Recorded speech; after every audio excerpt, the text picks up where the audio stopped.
Hello everyone, जय हिंद, जय श्री राम। आप लोग अच्छे होंगे ये हम आशा करते हैं और अपने बिहार एसएससी की तैयारी पर जोर दे रहे होंगे। और इसी सिलसिले में हम आपके लिए हाजिर हैं the platform volume 2 set number 6। प्रत्येक दिन हम एक सेट लाने का प्रयास करते हैं और जिन बंधुओं को लाइव मैथ पढ़ना है, पूरा का पूरा फाउंडेशन मैथ, वो रात में 9 बजे हमसे इसी चैनल के माध्यम से जोड़ सकते हैं। और जिनको ये जो सेट है सेट नंबर 6, इसका अगर पीडीएफ चाहिए वो डिस्क्रिप्शन में जाइए, वहाँ लिंक होगा पीडीएफ का, वहाँ से फ्री ऑफ कॉस्ट डाउनलोड करके आप अपना सेट लगा सकते हैं। टोटल 150 प्रश्न है। इसके अलावा जिन भाई बंधु को किसी के पास भेजने का मन करे भेज दीजिए, कोई दिक्कत नहीं है। नहीं मन करे मत भेजिए, ठीक है। हाँ, और किसी को कहीं कोई डाउट रह जाए देखते हुए वीडियो में, पूछ लीजिएगा, उसके लिए अलग से वीडियो बनाया जाएगा। और इसके अलावा भी अगर आपको कोई डाउट है किसी मैथ में जो कंपटीशन से रिलेटेड हो उसी से, हाँ, तो उसको आप हमें भेजिएगा कमेंट में, है ना, टाइप करके, हम आपको उसका एक अलग से वीडियो दिलाएंगे। तो प्रश्न संख्या 16, समीकरण को हल करना है। तो सबसे पहले इन दोनों का काम करेंगे। तो इन दोनों में क्या करेंगे, एलसीएम लेंगे तो हो जाएगा 3 - √5 × 3 + √5। अब देखिए इससे भागा देंगे तो ये कट जाएगा, तो 3 √5 और ऊपर में 3 √5 गुना हो जाएगा। इसी तरीके से जब इससे भागा देंगे तो 3 + √5 कट जाएगा, तो 3 - √5 और ये 3 - √5 गुना हो जाएगा, यानी तिरछा तिरछा गुना हो जाएगा। और जब गुना करेंगे तो a + b × a + b का होल स्क्वायर हो जाएगा। तो होल स्क्वायर कर देते हैं डायरेक्ट समय बचाने के लिए। तो सबसे पहले a स्क्वायर यानी 3 का स्क्वायर 9 + b स्क्वायर √5 का स्क्वायर 5 + 2ab, तो 2 a का मान 3 तो 2 × 3 = 6, अब b का मान √5 तो 6 √5। इसी तरीके से यहाँ पर भी हो जाएगा। क्या हो जाएगा जी, देखो 3 - √5 और गुने 3 - √5, तो 3 - √5 का होल स्क्वायर होगा। तो a - b का होल स्क्वायर बराबर a स्क्वायर यानी 3 का स्क्वायर 9 + b स्क्वायर 5 का स्क्वायर 5 - 2ab -2 × 6 √5, ठीक है, √5 है भाई। अब देखो इसको भी हम क्या करते हैं, प्लस है, इसको भी हम करते हैं परिमेयीकरण। तो कैसे करेंगे, देखो √5 - 1 बटे √5 + 1, ये तरीका है। इसको गुना कर दीजिए, √5 - 1 बटे √5 - 1 भाग देंगे, परिमेयीकरण कर दिए इसको। चलो यहाँ पर क्या हो जाएगा, ये 6 √5 प्लस में है, ये माइनस में कट जाएगा, तो 9 × 5 = 14 और 9 × 5 = 14, 14 14 क्या हो जाएगा 28 बटे 28 होगा, यार हम 48 लिख दिए। अब क्या होगा, तो देखो a - b × a + b बराबर होता है a स्क्वायर - b स्क्वायर, यानी 3 का स्क्वायर 9 माइनस √5 का स्क्वायर 5, तो 9 में से 5 जाएगा 4 प्लस यहाँ पर क्या होगा, तो यहाँ पर देखो नीचे तो ऊपर गुना होगा, नीचे नीचे गुना होगा क्योंकि बीच में गुना है, तो ऊपर हो जाएगा a - b का होल स्क्वायर, तो क्या होगा a का स्क्वायर यानी √5 का स्क्वायर 5 + b का स्क्वायर 1 का स्क्वायर 1 - 2ab, तो -2 √5, a का मान 1, ठीक है। यहाँ क्या हो जाएगा a + b × a - b, तो a स्क्वायर - b स्क्वायर मतलब √5 का स्क्वायर 5 - 1, तो 4 हो जाएगा। कोई दिक्कत नहीं होनी चाहिए अब तक। अब क्या करते हैं भाई, देखो 4 लेते हैं एलसीएम, तो हो जाएगा 28 प्लस ये 5 और 1 जुट जाएगा, तो क्या हो जाएगा 6 और -2 √5। अब क्या हो जाएगा, दिख रहा है, हाँ दिख रहा है, 28 और 6 क्या हो जाएगा 34 -2 √5 बटे 4, दिख रहा होगा मेरे ख्याल से, हाँ। अब देखिए इसमें भी 2 है उसमें भी 2 है, कॉमन ले लेते हैं, तो 2 कॉमन लेंगे तो हो जाएगा 17 -√5 बटे 4, ये 2 से काटेंगे, 2 दूनी 4, तो क्या बच गया 17 -√5 बटे 2, यानी ऑप्शन नंबर भी आपका जो है सही उत्तर हो जाएगा। इसी तरीके से प्रश्न संख्या 17 देख लो, बहुत अच्छा प्रश्न है भाई। कहता है 5x1 + 6y है 7 और प्लस 3z3 तीनों को जोड़िए, और जोड़ने के बाद क्या आ रहा है 1471 ये आ रहा है, ठीक है। तो कहता है x का अधिकतम उच्चतम मान क्या होगा, देखो कैसे निकालेंगे, पहले जोड़ेंगे 7 3 10 और 1 11 के 1 लास्ट में 1 रहा, जो बाकी 1 रहेगा वो चला गया इसमें। बीच में क्या होगा, तो बीच में हो जाएगा क्या देखना, तो x plus by plus Z, रुको जी ऐसे इसको जोड़ेंगे 7 3 10 और 1 11 के 1 हाथ में रह गया 1, बीच में जोड़ेंगे तो हो जाएगा x प्लस बाई और प्लस जेड और प्लस 1 कहाँ से आया, ये जो बकिया था यहाँ आ गया। ऐसे ना जोड़ते हैं जी, 7 1 8 3 11 के 1 बकिया 1 और x plus by plus Z और जो बकिया 1 था उसमें जोड़ दिए। इधर क्या हो गया देखो 6 5 11 और 3 14। तो ध्यान दीजिएगा एक चीज़, इसको हम यहाँ लिख देते हैं 1471। तो क्या देख रहे हैं कि 14 पहले है ही, लास्ट में 1 है ही, तो ये जो x plus by plus Z इसका वैल्यू क्या होगा 7, यानी x plus by plus Z plus 1 का वैल्यू क्या होगा 7। तो यहाँ से x plus by plus Z का वैल्यू क्या हो जाएगा, 1 जगह घटेगा इधर तो हो जाएगा 6। अब कहता है x का उच्चतम मान क्या होगा, तो हम चाहें तो बाई की जगह 0 ले लें, जेड की जगह भी 0 ले लें, तो x का मान क्या बचेगा 6, तब ना तीनों मिला के 6 होगा जी। यानी x का मान 6 ले लेंगे, इसका 0 इसका 0 लेके देखो 5, x का मान 6 ले रहे हैं तो 1 ले लो, 1 6 0 7 3 0 3 जोड़ो, 7 3 10 11 के बाकी 1 6 और 1 बकिया 7 और 6 5 11 3 14 आ गया ना। तो मेरे ख्याल से आप लोग समझ गए होंगे। प्रश्न संख्या 18 कहता है 3.26 ऊपर में रेकरिंग है, -2.14 ऊपर रेकरिंग और प्लस 1.33 ऊपर रेकरिंग। कहता है इसका मान ज्ञात करिए। तो जो प्लस में उसको जोड़ते हैं, तो प्लस में कौन है, तो प्लस में है 3.26 रेकरिंग और एक लास्ट वाला प्लस में है 1.33 रेकरिंग। जोड़ दोगे तो हो जाएगा 6 3 9 3 2 5 4.59 का ऊपर रेकरिंग रह गया। अब घटाना क्या है 2.14, तो यहाँ से 2.14 घटाओगे, ये भी रेकरिंग है, 9 में से 4 गया 5, 5 में से 4 गया, 5 में से 1 गया 4, तो 2.45। इसका एक और तरीका डिटेल में वो हम कभी कराएंगे, ज़रूरत पड़ेगा तो, फिलहाल ज़रूरत नहीं है। कहता साधारण ब्याज की दर पर कोई धनराशि 8 वर्ष में स्वयं की तिगुनी हो जाएगी, किस दर पर। तो देखो तिगुनी मतलब प्रश्न संख्या 19, 1 रुपया था और हो गया 3 रुपया, कितने समय में 8 साल में। तो भाई 1 से 3 हो गया तो ब्याज कितना बना, तो साधारण ब्याज बना 2 रुपया, और ब्याज बराबर जानते हैं ब्याज 2 रुपया, ब्याज बराबर मूलधन जो 1 है गुने समय जो 8 है गुने दर r है और बटे 100। कोई दिक्कत, तो यहाँ से r बराबर हो जाएगा 100 गुने 2, 200 बटे 8 बराबर 25%। प्रश्न संख्या 20 थोड़ा सा कैलकुलेटिव है लेकिन आसान है। कहता है 12% वार्षिक कौमा, ध्यान देना, त्रैमासिक रूप से देय ब्याज के समतुल्य प्रभावी वार्षिक ब्याज दर क्या होगी। लड़का समझ भी नहीं करता है, क्या पूछ दिया भगवान जाने। तो कहता है ना ऐसा करो कि एक रेट है जो 12% का सालाना है, ठीक है, लेकिन यदि सालाना ना हो के त्रैमासिक हो जाए तो 1 साल का ब्याज दर क्या होगा, ये प्रश्न पूछ रहा है ना। तो आप सोचो इस सालाना 12% है, मतलब 12 महीना का 12% त्रैमासिक हो जाएगा, तो 1 साल में कितने त्रैमासिक होता है, 3 महीना का कई गो होता है 1 साल में। तो देखो कुल 12 महीना का साल होता है त्रैमासिक, तो 3 से भागा देंगे तो कई गो त्रैमासिक हो जाएगा, 4 गो त्रैमासिक हो जाएगा, मतलब 3 महीना 4 बार लगेगा तब जाके 4 त्रैमासिक कहेंगे। 1 साल में कितने त्रैमासिक, 4 त्रैमासिक। अब दर की बात करें तो त्रैमासिक है, त्रैमासिक मतलब 3 महीना, तो जो दर है इस साल 12 महीना का 12% है, तो 3 माह का दर कितना हो जाएगा 3%।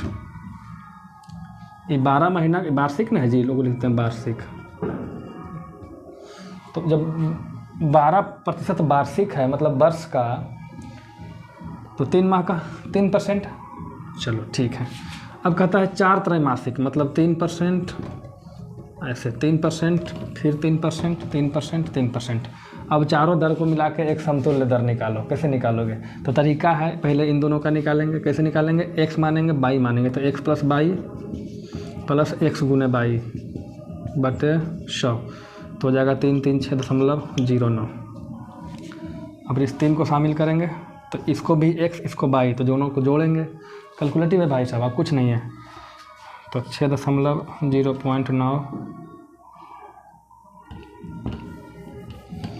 6.09.3 1.609 गुने 3 बटे 100 6 3 9.09 प्लस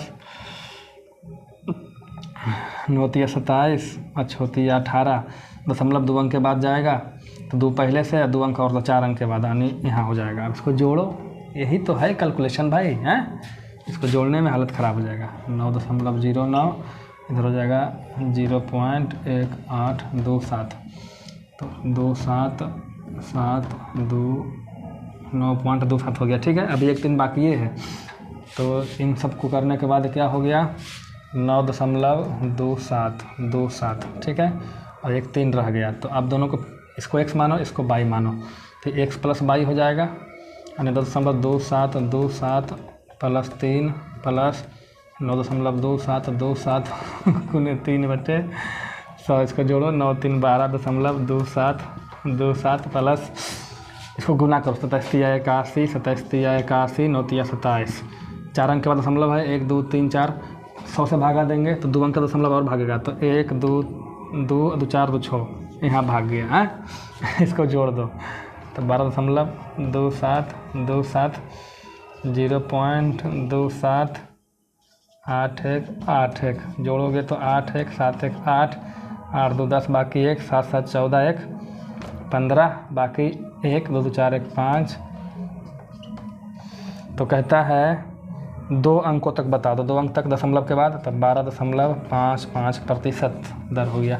देखो सिंपल बात है भाई, प्रश्न पहले समझो क्या पूछा था कि वार्षिक 12% है, अगर ये त्रैमासिक हो जाए तो समतुल्य दर क्या होगा। तो त्रैमासिक होगा तो 4 को त्रैमासिक होगा 1 2 3 4 है ना, और त्रैमासिक का दर 3% क्यों, क्योंकि 12 महीना का 12% तो 3 महीना का 3%। तो इन दोनों को समतुल्य निकाले, जब इन दोनों का निकल के आ गया फिर उसका इन दोनों का निकाले, फिर जो आ गया उसे निकाल करके धीरे धीरे हमने उत्तर ले आया। अगला प्रश्न कहता है प्रश्न संख्या 21, अच्छा प्रश्न है, हार्ड नहीं है। कहता है सुरेश एक काम 10 दिन में कर सकता है। सुरेश है जो कोई काम को 10 दिन में कर सकता है और रमेश उसी काम को 12 दिन में कर सकता है। रमेश जो है इसी काम को 12 दिन में कर सकता है। टोटल काम मान लेते हैं 60, 10 दिन में 60 काम तो एक दिन में 6 काम, 12 दिन में 60 काम तो एक दिन में 5 काम कर सकता है। कहता है दोनों द्वारा 4 दिन तक एक साथ काम किया गया, दोनों मिल करके A + B 4 दिन तक किया तो कितना काम हो जाएगा 4 दिन में। एक दिन में कितना काम करेगा 6 5 11 काम, तो 4 दिन में कितना 44 काम हो गया। तो काम बचा कितना 60 में 44 हो गया तो बच गया कितना काम 16 काम। अब कहता है कितना भाग शेष बचा, शेष कितना बचा, तो शेष बचा 16 कितना में से 60 में से, तो 16/60 है। इसको 8 से काटो, 8 से नहीं कटेगा 4 से काटोगे तो 4 चौके 16 15 चौके 60 तो 4/15 भाग शेष बच गया। प्रश्न संख्या 22 कहता है 2 अंकों की एक संख्या में इकाई का अंक दहाई के अंक से 4 अधिक है। यदि दी गई संख्या और इसके अंकों का योग का गुणनफल 370 है तो संख्या क्या होगी। देखो ऑप्शन देख लेना, इसके 4 ऑप्शन है A B C D। एक है 73, दूसरा ऑप्शन है 26, तीसरा का है 37, चौथा है 62। अब प्रश्न पढ़ते हैं। कहता है अंकों की एक संख्या में इकाई का अंक दहाई से 4 अधिक है। देखो पहले इकाई का अंक फिर दहाई का अंक, इकाई दहाई इकाई दहाई इकाई दहाई, तो इकाई का अंक अधिक है दहाई से। तो देखो यहाँ इकाई का अंक दहाई से अधिक है नहीं है तो ये नहीं होगा। इकाई का अंक दहाई से 4 अधिक है तो देखो 2 से 4 अधिक है ये हो सकता है। ये देखो जो इकाई का अंक है वो दहाई यानी 3 से 4 अधिक है तो 3 और 4 7 सही भी हो सकता है। इकाई का अंक दहाई से 4 अधिक है तो इकाई का अंक दहाई से 4 अंक अधिक है जी नहीं, कम है तो ये भी नहीं होगा। तो दोनों में से अभी कोई एक उत्तर होगा। कहता है यदि दी गई संख्या और इसके अंकों का योग, कहता जो संख्या दिया हुआ है ना जो 26 इसका अंक को जोड़िए तो 6 2 8 का गुणनफल करो, इसको करो। दी गई संख्या 37 और गुणनफल कितना 7 और 3 10 करो। तो कहता है जो गुणनफल है वो 370 है तो 370 किस में आ रहा है इसमें, तो उत्तर हमारा यही होगा है ना। ऑप्शन से बना दिए, डिटेल भी बना देंगे कहिएगा तो। कहता है प्रश्न संख्या 23, अच्छा प्रश्न है भाई, घबराने की बात नहीं है। कहता है एक व्यक्ति ने 1000 में 20 दर्जन आम खरीदे। भाई 20 दर्जन आम खरीदा तो 20 दर्जन में कितना होता है, तो 20 दर्जन में होता है 240 आम। एक दर्जन में 12 आम तो 20 दर्जन में 20 गुने 12 तो 240 आम। तो 40 आम को खरीदा 1000 में, कोई दिक्कत नहीं। कहता है 40 आम सड़ गल गए, तो भाई 40 आम तो सड़ गया, तो बचा कितना आम? 200 आम। 200 आम का क्रय मूल्य कितना पड़ा? 1000 रुपया। अगर एक आम का हम बात करें क्रय मूल्य तो 5 रुपया पड़ेगा, कोई दिक्कत नहीं। कहता है उसे 30% लाभ प्राप्त करने के लिए बचे हुए आमों को कितने रुपये प्रति दर्जन के मूल्य पर बेचना होगा? भाई 30% का लाभ लेना है, तो 30% का लाभ लोगे तो कितना में बेचोगे? तो 1000 में ख़रीदे थे, ठीक है।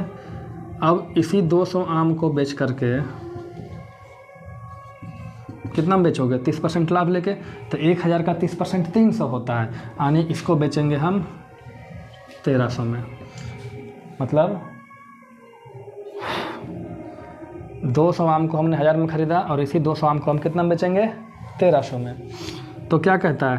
प्रति दर्जन विक्रय मूल्य। तो 200 आम का विक्रय मूल्य इतना है, तो एक आम का विक्रय मूल्य कितना हो जाएगा?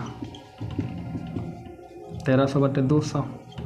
तो दर्जन का पूछ रहा है, तो 12 आम का विक्रय मूल्य कितना हो जाएगा? तो कट जाएगा, तो 13/2 गुने 12, 2 6 के 12, 78 रुपये प्रति दर्जन। प्रति दर्जन क्यों?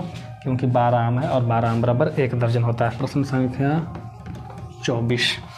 वह बड़ी से बड़ी संख्या ज्ञात कीजिए जिससे 130, 305 और 245 को विभाजित करने पर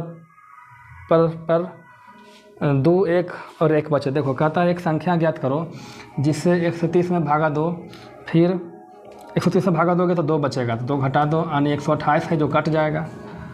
कहता है 305 में भागा दोगे तो 1 बचेगा, तो 1 घटा दोगे तो 304, ये भी कट जाएगा। जो संख्या से भागा देंगे उससे कटना चाहिए। कहता है कि और क्या है, 245 में भागा दोगे तो 1 बचेगा। भाई 245 भागा दोगे 1 बचेगा, तो कितना? 1 हटा दो, तो जो 244 है वो कट जाएगा। अब क्या करिए ना, 128, 304 और 244 तीनों का HCF निकालिए, महत्तम समापवर्तक। तो 128 बराबर लिखेंगे 2 दूनी 4 दूनी 8 दूनी 16 दूनी 32 दूना 64 दूना 128, 1 2 3 4 5 6 7। 304 का हम ऐसे लिखेंगे 2, कैसे तोड़ोगे जी? तोड़ो, 2 दूनी 4, 4 से काटेंगे 4 7 28, 4 से काटेंगे 4 7 28, 7 और 6 और कटेगा यार, लिखना पड़ता है। 4 7 28, 4 एकम 4, 4 6 24, फिर 2 से काटो तो 2 3 6 2 8 16, 2 से काटो 19 39, तो 2 गुने 2 इसका, 2 गुने 2 इसका और गुने 19।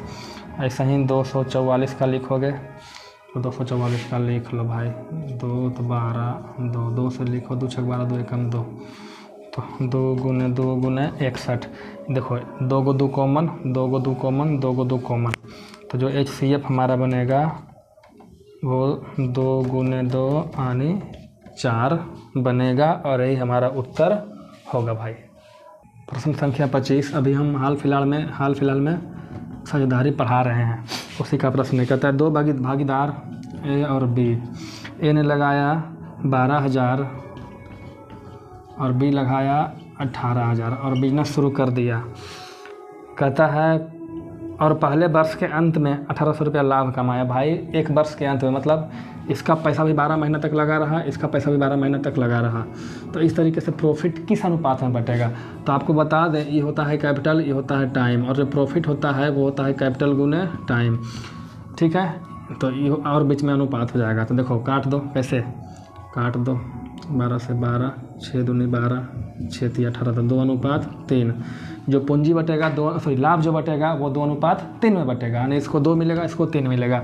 तो कहता है 1800 रुपया है, तो इसको बांटोगे, तो 1800 के बांटोगे 2:3 में, तो इसको कितना मिलेगा? तो इसको मिलेगा 1800 का 2/2 3 5, इसको मिलेगा कुल 1800 है, तो 1800 गुने 3 मिलेगा कितना में? 3 और 2 5 में, तो इसका हो जाएगा 5 से काटोगे जी, 5 या 15, 360, इसको मिलेगा 720 रुपया है। इसको काटोगे तो हो जाएगा 360, तो हो जाएगा 36 तिया 108 0, 1080 रुपया। तो क्या पूछता है? बी का हिस्सा, तो 1080 रुपया। प्रश्न संख्या 26। एक रेलगाड़ी 45 किलोमीटर प्रति घंटे की चाल से चलती है और 4/5 किलोमीटर तय करने में कितना समय लगेगा? तो दूरी 4/5 बराबर चाल 45 गुने समय टी। तो टी बराबर क्या हो जाएगा?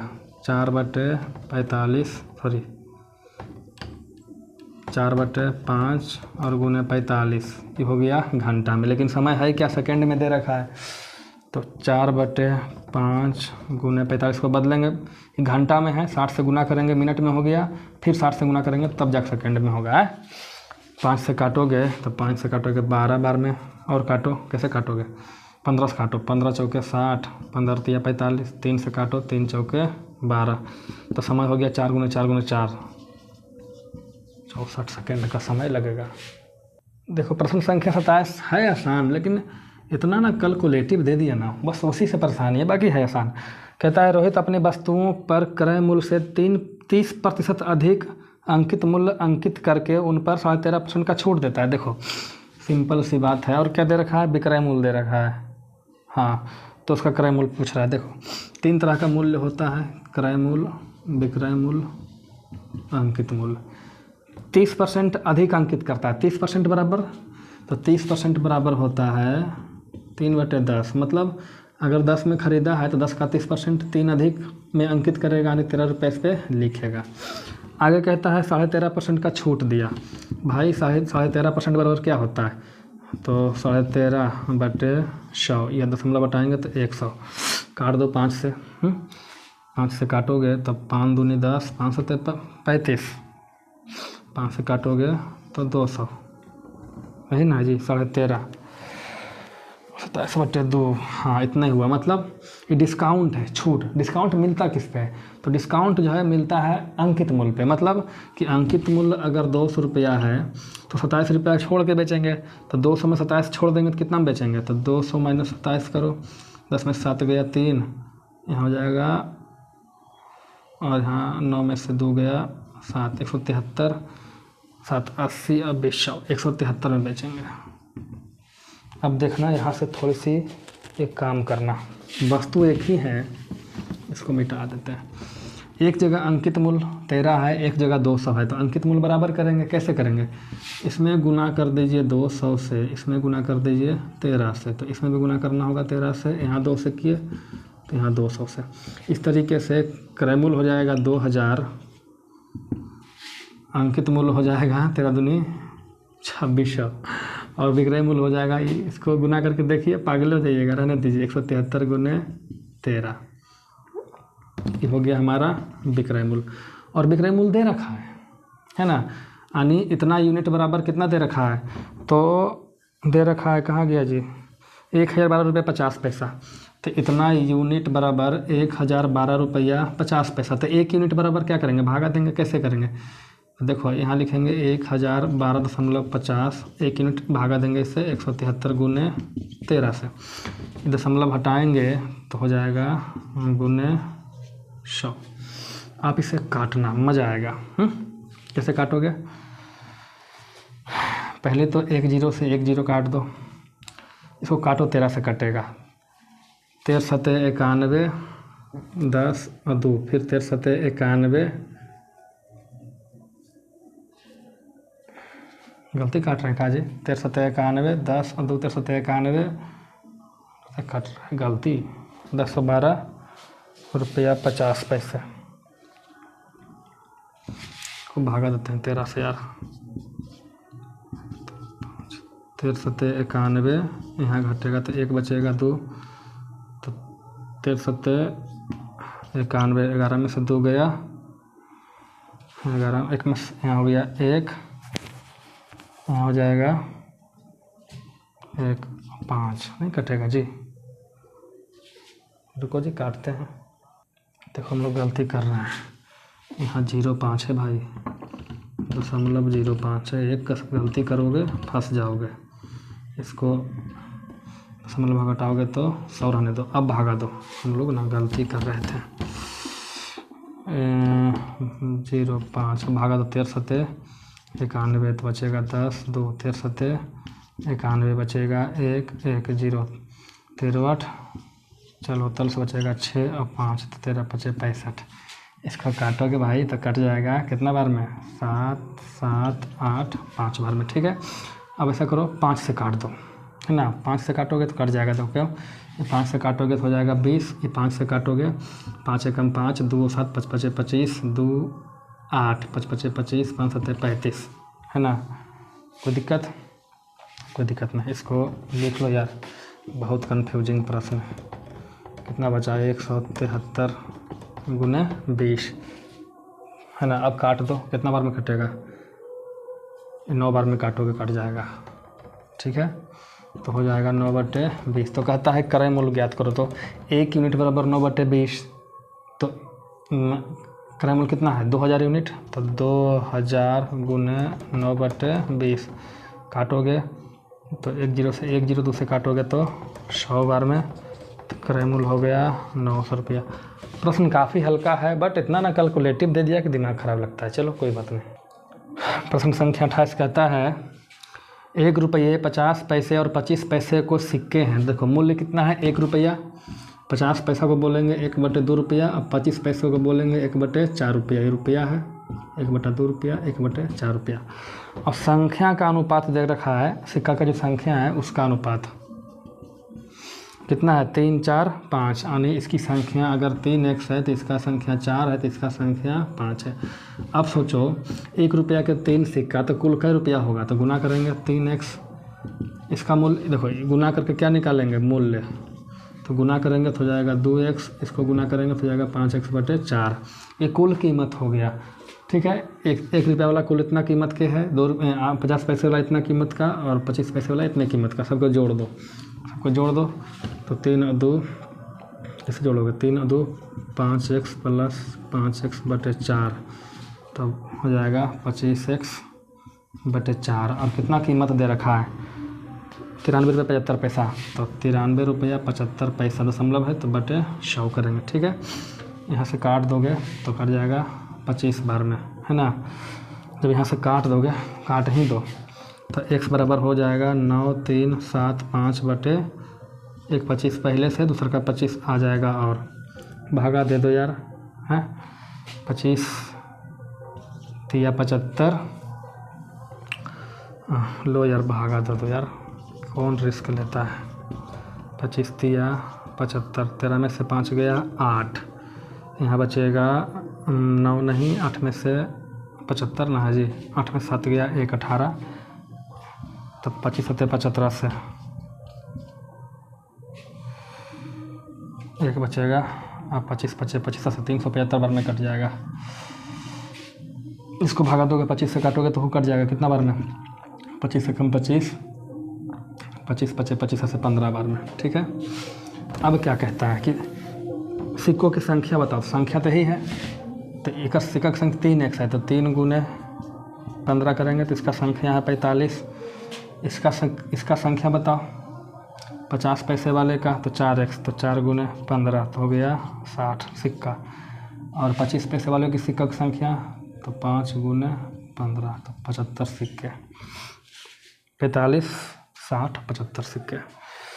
प्रश्न संख्या 29 कहता है यदि किसी वस्तु का क्रय मूल्य विक्रय मूल्य का 40% है, 40% क्रय मूल्य, विक्रय मूल्य, जो क्रय मूल्य है विक्रय मूल्य का 40% है, यानी विक्रय मूल्य अगर 100 है तो क्रय मूल्य कितना हो जाएगा 40। कहता है इसका विक्रय मूल्य जो है क्रय मूल्य का कितना परसेंट है, मतलब कौन, तो विक्रय मूल्य, तो विक्रय मूल्य कितना है 100, किसका, क्रय मूल्य का, तो जिसका रहेगा वो नीचे रहेगा, और गुने 100 काट दो, 4 से काट दोगे, 4 से काटोगे तो 25 और गुने 10 तो 250%। काफ़ी आसान था। प्रश्न संख्या 30 अच्छा प्रश्न है भाई। देखो कहता है किसी संख्या में 37% की कमी कर दो, तो कोई संख्या मान लेते हैं 100x, इसमें 37x का कमी करोगे तो कितना बचेगा 63x, और कहता है कमी करने पे कितना प्राप्त होता है 315, तो x बराबर कितना हो जाएगा 5, तो संख्या हमारा क्या हो जाएगा 100x, यानी x बराबर 5 तो 500। कहता है इसमें कितना परसेंट की वृद्धि करें कि 500 से 800 हो जाए। तो जब 500 से 800 होगा तो कितना का वृद्धि होगा? 300। 300 का वृद्धि कितना पे? 500 पे। तो 100 पे कितना? 2 जीरो 2 जीरो कट गया तो हो जाएगा, काटोगे तो 60 × 300, तो 60% की वृद्धि कर दोगे तो हो जाएगा। काफ़ी आसान था भाई। बस 46 नंबर प्रश्न भी सेम चीज़ें हैं यार, है हल्का लेकिन कैलकुलेटिव बहुत ज़्यादा है ना। देखो कैलकुलेटिव कैसे है, आप कैलकुलेशन कर लेना, हम करके दिखा दे रहे हैं। कहता है 4500 रुपये की धनराशि, मूलधन 4500 रुपया है, 12% वार्षिक वृद्धि 12% वार्षिक चक्रवृद्धि ब्याज की दर से 2 साल 8 महीना में मिश्रधन क्या होगा? तो देखो मूलधन कितना 46 नंबर है 4500, तो 2 वर्ष 8 महीना, ठीक है। तो जैसे 1 साल बीतेगा तो 12% बढ़ जाएगा, तो 12% बढ़ जाएगा तो हो कितना जाएगा 112%। फिर अगले साल 12% बढ़ेगा तो फिर जितना है उसका 112% हो जाएगा। फिर अगला साल कितना बढ़ेगा? तो अगला साल पूरा साल थोड़ी लग रहा है, पूरे साल का ब्याज नहीं लेना है। तीसरा में 8 महीना का ब्याज लेना है। देखो पहला साल पूरा 12% लिए, दूसरा साल भी पूरा 12% लिए, तीसरा साल 12% नहीं ले पाएंगे। क्यों? क्योंकि पूरा साल लेंगे तब 12% लेंगे, यहाँ 8 ही महीना लेना है। तो क्या करें सर? तो देखो जो ब्याज रेट है वो 12% है 12 महीना का, तो 1 महीना का 1%, तो हमें चाहिए 8 महीना का, तो कितना लेंगे 8%। तो 8% करोगे तो 108/100। आप यकीन मानिएगा, इसे कैलकुलेट कर लीजिएगा, आपका उत्तर आ जाएगा। हम इतना बड़ा कैलकुलेशन नहीं करेंगे, बड़ा टाइम लगता है। आगे, एक विद्यालय में विद्यार्थियों की कुल संख्या 240 है, 240 विद्यार्थी है, जिसमें से लड़कों की संख्या 135 है, बॉय जो है 135 है, तो गर्ल्स कितने होंगे? इसमें घटाओगे तो हो जाएगा 105। तो कहता है लड़कियों और लड़कों की संख्या का अनुपात, लड़की और लड़का का अनुपात, लड़की 105 और लड़का 135। 15 से काटोगे 15 से 75 से, 15 9 35 से, यानी 7:9 हो जाएगा भाई। देखो प्रश्न संख्या 48 कहता है यदि एक भिन्न के अंश में 80% की वृद्धि की जाती है और हर में 120% की वृद्धि की जाती है तो प्राप्त भिन्न 7/22 है, तो मूल भिन्न ज्ञात करें। देखिए क्या करना है, मान लेते हैं 80% बराबर होता है 4/5, 120% बराबर होता है 6/5। अंश देखो, ऊपर वाले को अंश बोलेंगे, नीचे वाले को हर बोलेंगे। मान लेते हैं 5 है, अंश में कितना वृद्धि हो रहा है 80%, तो हम मान लेते हैं कि अंश था 5x और हर में वृद्धि हो रहा है 120%, तो हम मान लेते हैं जो हर है वो 5/22 है, हमारा मूल भिन्न। अब कहता है ना कि जो अंश है और हर है उसमें बढ़ाओ, कितना बढ़ाओ? तो अंश में बढ़ाओ 80%, तो अंश कितना है 5 और 5 का 80% बढ़ाओगे तो 4 बढ़ जाएगा, तो 4x बढ़ जाएगा। हर में बढ़ाओ 120%, तो हर 5/22, तो 5 का 120 करोगे तो 6 बढ़ जाएगा, नहीं 6/22 बढ़ जाएगा। बढ़ने के बाद हो कितना जाएगा 7/22, तो 5 4 9x बटे 6 5 11/22 बराबर 7/22। 2 से काट दोगे तो हो जाएगा x/22 बराबर 7/9 दूनी 18। अब कहता है मूल भिन्न, तो मूल भिन्न ही ना है जी, हाँ मूल भिन्न ही ज्ञात करना है। तो कैसे निकालोगे? देखो 5 और 5 और x का मान कितना है 7, अब भाई का मान है 18, तो ये 5 से 5 कट जाएगा, तो मूल भिन्न कितना है 7/18। घबराने वाली बात नहीं है। कहता है वह धनात्मक संख्या ज्ञात कीजिए जिसमें 15 जोड़ने पर प्राप्त संख्या, मान लेते हैं कोई संख्या धनात्मक, मान लेते हैं वो संख्या है x। कहता है इसमें 15 जोड़ दो, तो भाई x में हमने 15 जोड़ दिया, तो जोड़ने पर क्या प्राप्त हुआ? तो मूल संख्या के व्युत्क्रम, जो मूल संख्या x था इसका व्युत्क्रम के 100 गुने के बराबर। मिला लेना फिर से। कहता है धनात्मक संख्या ज्ञात कीजिए जिसमें 15 जोड़ने पर मूल संख्या यानी x के व्युत्क्रम यानी 1/x के 100 गुने के बराबर है। 100 से गुना कर दिए, क्या दिक्कत है, हाँ? तो हो जाएगा 15 बराबर 100/x ही जाएगा, तो हो जाएगा माइनस, है ना। तो 15 बराबर हो जाएगा क्या, यहाँ से एलसीएम लोगे x, तो 100 माइनस x²। अब क्या करोगे, ये हो जाएगा 15x बराबर 100 माइनस x², ठीक है। सबको इधर ले आओ, तो हो जाएगा x² प्लस 15x और माइनस 100।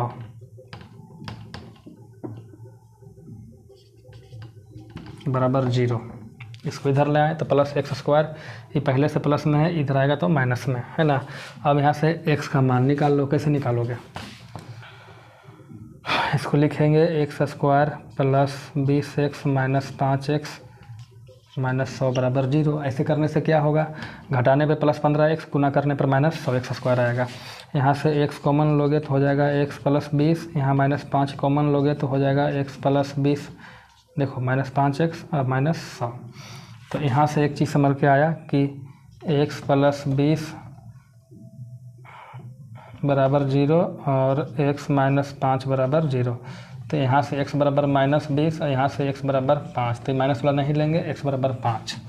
तो संख्या क्या है? संख्या क्या है? x बराबर 5 है। देखो कहता है वह बड़ी से बड़ी संभव लंबाई ज्ञात कीजिए जिसका उपयोग करके 220, 260 और 300 सेंटीमीटर लंबाई के पूर्णता मापने के लिए किया जा सकता है। तो आप इसका महत्तम निकालिए। 220, 260 और 300 का तो महत्तम मेरे ख्याल से 20 आएगा। तो इसका उत्तर हो जाएगा 20 सेंटीमीटर। अगला कहता है 6 संख्याओं का माध्य 18 है। भाई 6 संख्याओं का माध्य 18 है तो कुल योग कितना हो जाएगा? 108। अब क्या कहता है? इसमें एक अन्य संख्या शामिल करने पर, एक संख्या शामिल करोगे तो संख्या कितना हो जाएगा? 7।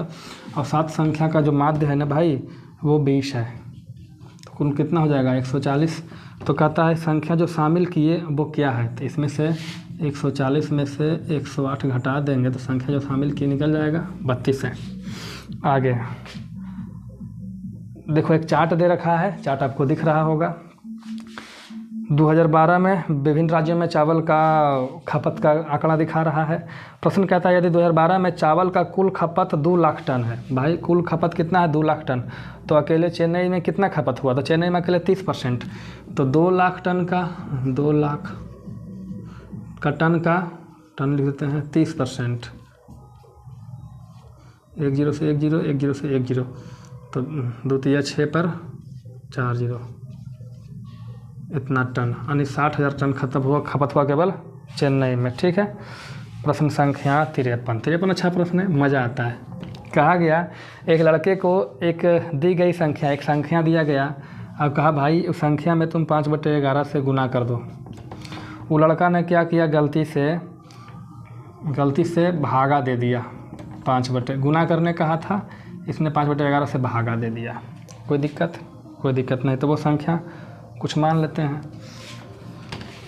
यहाँ पर कोई संख्या मान लेते हैं। पता नहीं संख्या क्या है। कहा था इसको 5/11 से गुना करो, इसने इस संख्या से भागा दिया। भागा जो जब गुना में बदलेंगे तो उलट जाएगा, तो 11/5 हो जाएगा।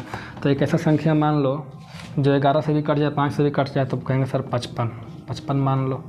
तो 11 से काटोगे तो 11 5 55, तो 5 5 25, 5 से काटोगे तो 11 11 121। सही में अगर काम करता तो उत्तर 25 आता, और गलती किया तो आ गया 121। तो कितना अधिक आ गया? देखो कितना अधिक आया, है ना। तो 96 अधिक आया होगा मेरे ख्याल से, 96 यूनिट अधिक आया। और प्रश्न कहता है जो परिणाम स्वरूप उसका जो उत्तर सही उत्तर से 192 आया, मतलब 192 अधिक आया। 96 अधिक कितना? 100 अधिक आया, 192 अधिक आया। तो 1 यूनिट बराबर 2 हो जाएगा। तो कहता है वो संख्या ज्ञात की है। तो संख्या कितना यूनिट माने थे? 55 यूनिट। तो 55 गुने 2 करेंगे तो 110 हो जाएगा वो संख्या। देखो भाई प्रश्न संख्या 54 कहता है 10 वर्ष पहले पति और पत्नी की औसत उम्र 42 वर्ष थी। देखो हस्बैंड और वाइफ, 2 आदमी का औसत उम्र कितना था? 42 था। 42 कब था? 10 साल पहले। ये 10 साल पहले की बात है। ठीक है। तो अगर अभी की बात करें तो अभी इसका औसत कितना हो जाएगा? तो 10 जुट जाएगा तो हो जाएगा 42 से 52 इसका औसत हो जाएगा। तो इसका कुल उम्र कितना हो जाएगा? तो 2 आदमी तो 2 से गुना करेंगे तो 52 दूना 104 वर्ष हो जाएगा कुल उम्र। कोई दिक्कत नहीं। अब कहता है अब परिवार में वर्तमान में परिवार में पति पत्नी और पुत्र भी, पति पत्नी पहले से, पुत्र भी हो गया। अब औसत उम्र जो है ना 39 वर्ष है। भाई अब औसत उम्र 39 वर्ष है। जो प्रेजेंट में तीनों का जो औसत है 39 है तीनों का। तो योग कितना हो जाएगा? 9 तिया 27 और 3 तिया 9 1 10। यही ना है जी।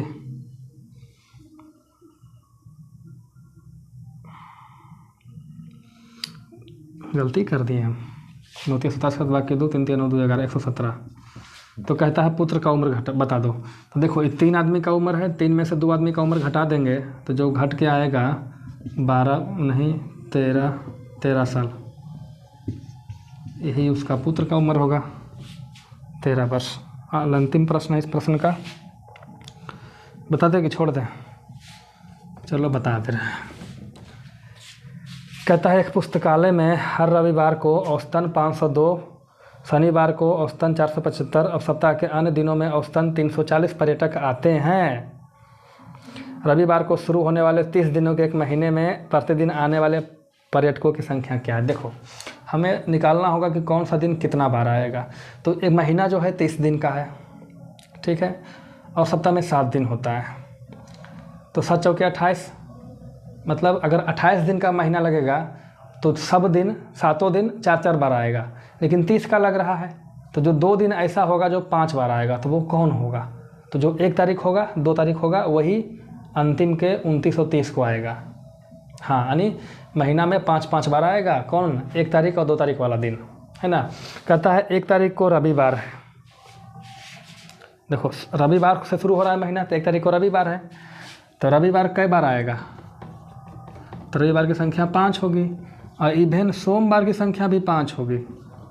क्यों? क्योंकि वो दोनों 1 तारीख और 2 तारीख वाला दिन रिपीट कर जाएगा 5वां बार। बाकी जितना है सब 4 बार आएगा।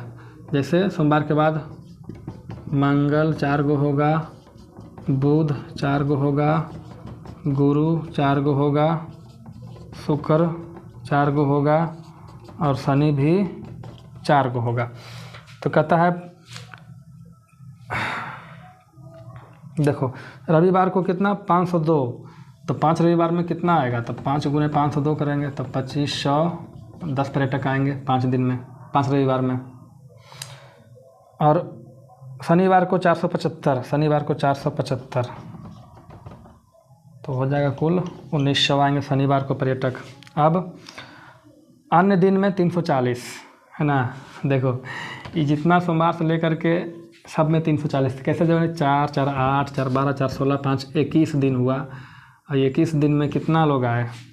तो पर डे का 340, ठीक है, गुना कर देते हैं यार, तो लोग कोढ़िया और नहीं करोगे। 21 चौक चलो तल से 21 दूनी 42 21 63 4 3 7 7 3 4। अब क्या कहता है कि पर्यटकों प्रतिदिन आने वाले पर्यटकों की औसत संख्या क्या है? औसत संख्या तो तुम क्या करना ना, 2510 और 7340 और 1900 को जोड़ देना, और जोड़ने को जो बाद आएगा उसमें 30 से भागा दे देना, आपका उत्तर आ जाएगा। ठीक है, आप लोग कर लेंगे। पूरा वीडियो देखने वाले से अनुरोध है कि आप अपना व्यू मतलब अपना फीडबैक ज़रूर दें। कोई डाउट है तो यहाँ छोड़ के जाएं। ठीक है, धन्यवाद।